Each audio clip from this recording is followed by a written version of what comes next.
जब इमाम अली अलैहिस्सलाम के कुछ साथियों ने देखा कि आप मुआविया से अग्रीमेंट कर रहे हैं, तो ये इमाम अली अलैहिस्सलाम का साथ छोड़कर इमाम अली अलैहिस्सलाम के ही खिलाफ हो गए, क्योंकि ये चाहते थे कि मुआविया से कोई अग्रीमेंट करने की जरूरत नहीं, इन्हें सीधा मार दो। इन लोगों को ख्वारिज कहा जाता है। इनके बारे में नबी सल्लल्लाहु अलैहि वसल्लम ने फरमाया था कि मशरिक से एक कौम निकलेगी जो कुरान की तलावत करेंगे, लेकिन वो इनके हल्क से बाहर नहीं जाएगा। वो दीन से ऐसे गुजर जाएंगे जैसे तीर शिकार से गुजरता है। वो बहुत परहेजगार दिखाई देंगे और बहुत इबादत करेंगे, लेकिन उनके तर्जे अमल में समझ की कमी होगी। ऐसे लोग जाहिर होंगे जो उम्र के लिहाज से जवान होंगे और अपने ख्यालात में बेवकूफ होंगे। वो इंसानों के कहे गए बेहतरीन अल्फाज बोलेंगे। वो खुद को मुसलमानों के मरकजी अदारे से अलग कर लेंगे और एस्टेब्लिश्ड सिस्टम के खिलाफ बगावत करेंगे। इनकी निशानी ये होगी कि वो सर मुंडवाएंगे।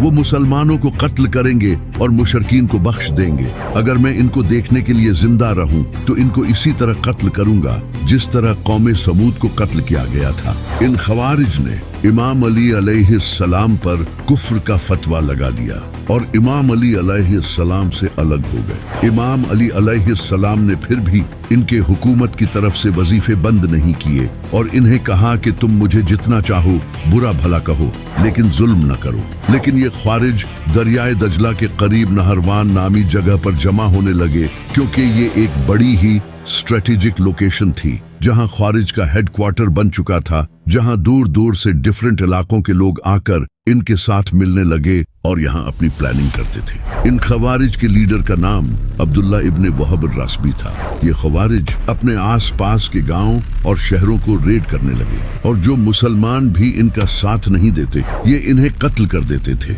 इसी तरह इन लोगों ने बहुत से मासूम मुसलमानों को कत्ल किया, जैसे एक शख्स जिसका नाम अब्दुल्ला बिन खब्बाब था, जो एक सहाबी के बेटे थे।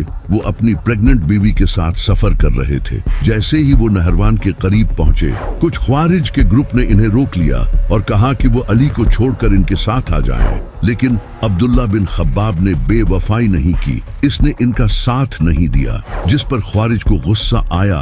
उन्होंने अब्दुल्ला बिन खब्बाब को बुरी तरह कत्ल करके इनके जिस्म को दरिया में फेंक दिया और इनकी प्रेग्नेंट बीवी को मारकर इनका पेट फाड़कर बच्चे को भी निकालकर कत्ल कर दिया। जब इमाम अली अलैहिस्सलाम को इसका पता चला तो इमाम अली अलैहिस्सलाम ने इन्हें ये सब जुल्म छोड़ने का कहा, लेकिन इन्होंने इमाम अली अलैहिस्सलाम की बात नहीं मानी। तो इमाम अली अलैहिस्सलाम ने मजबूरी के तहत अपनी फौज के साथ नहरवान पहुंचकर इन्हें सरेंडर करने का कहा, लेकिन वो जालिम कहाँ मानने वाले थे। तो अब दोनों फौजें आमने सामने थी। खवारिज की फौज डिफेंस पोजीशन में खड़ी थी, तो इमाम अली अलैहिस्सलाम ने पूरी ताकत से हमला किया और इनकी सामने वाली लाइन को उखाड़ दिया और इस तरह मुसलमानों ने ख्वारिज को कत्ल करना शुरू कर दिया और इनके लीडर अब्दुल्ला इब्ने वहब रासबी को भी कत्ल कर दिया। इस तरह खवारिज जंग हार गए और इमाम अली अलैहिस्सलाम ने नहरवान को दोबारा